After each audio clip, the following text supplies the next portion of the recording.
This is a Brooklyn-bound 2 train. The next stop is Wall Street. Stand clear of the closing doors, please. Welcome back. This is NotYourAdvisor.com with NYU grad on Tuesday, August 26th, podcast number 515. Oh, wow. The volume was lower than yesterday. We had 47 million SPY traded versus a daily average of 71 million shares. Should I just end the podcast right there? Let's just walk through the numbers. We are all waiting for NVIDIA's earnings report after Wednesday close. But for the session, we had 239 new highs on the NYSE versus 61 new lows, 53% advancing versus 43% declining, 38% below the 50-day, and 46% below the 200-day. If you want to count today's session, which I'm really not, other than a few areas of the market, let's walk through the Mag 7. Microsoft down 1%. Amazon did nothing. Alphabet was down 0.6%. Meta did nothing. Tesla was up 0.84%. Apple was up a little over 0.5%. NVIDIA was up 1.2%. Most of the semiconductor index also was in the green, but on low volume. Looking at one-day sector performance, industrials led the way, up 0.9%. Financials at basic materials up 0.5%. Healthcare was up 0.43%. Tech was up 0.35%. Utilities up 0.29%. Consumer cyclical communication services barely budged. To the downside, consumer defensive down 0.5%, and real estate and energy down 0.3% on the session. Taking a quick look at profitable NASDAQ companies making new highs, we had 11, including names like SoFi and Wynn Resorts. Let's take a quick look at the dismal participation today in the S&P to the upside. You had Eli Lilly up 5.2, GE Vernova 3.4, and Boeing 3.28. In the NASDAQ 100, you had AppLovin up almost 4%, Marvell Technology up 2.2. What was weak? Keurig Dr. Pepper down 6.5, Brown-Forman down 4, Moderna down 3.8. In the NASDAQ 100 deduped, the only notable really was PDD Holdings down 3.7%. Let's switch over to macro. The SPY VIX ratio chart barely budged. I'm talking a reading of 430 today versus 435 yesterday. There's really no other macro signal that made any big changes that I normally cover with you all. So I'm going to just switch gears here to the Mag 7 and the all-important NVIDIA. So I have highlighted a IV rank price cone using slope charts.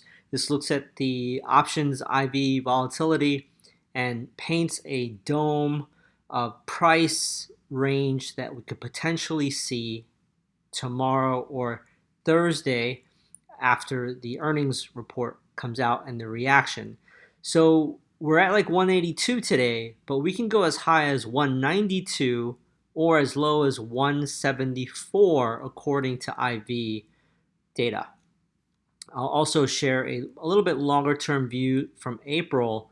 You can clearly see this gigantic balance area breakout, as well as the lows from the April, which was like $86.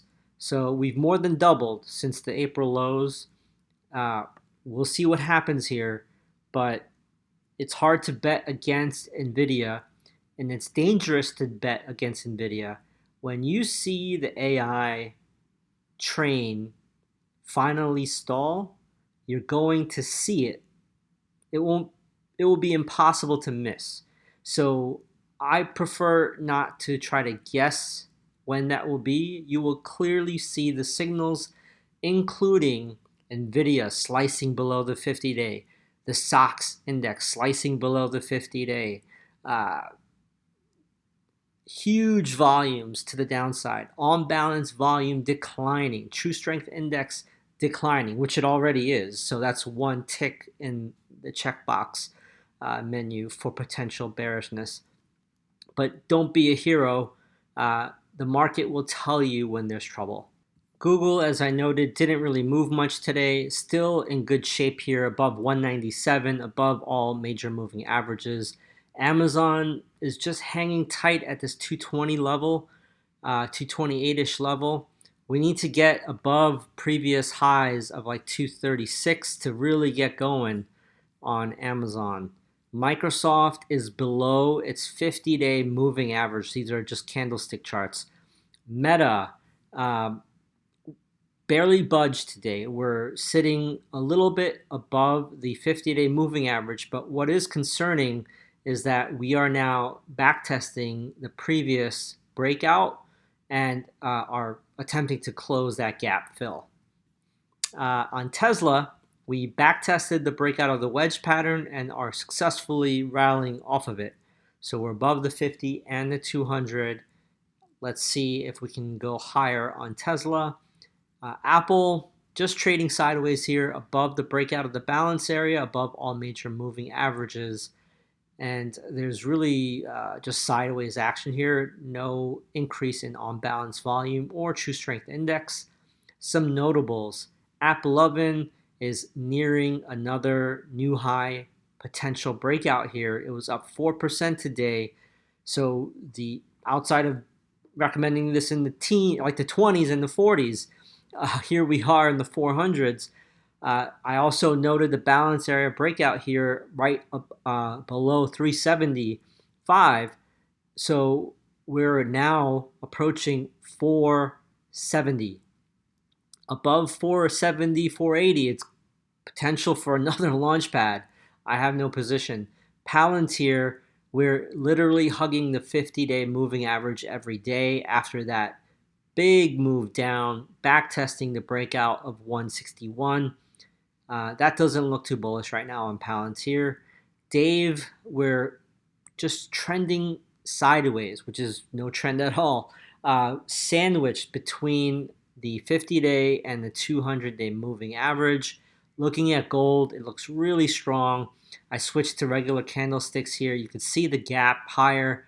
If we get above 34.50 with this increasing on balance volume and increasing true strength index, we're setting up to really get in gear on gold to the upside.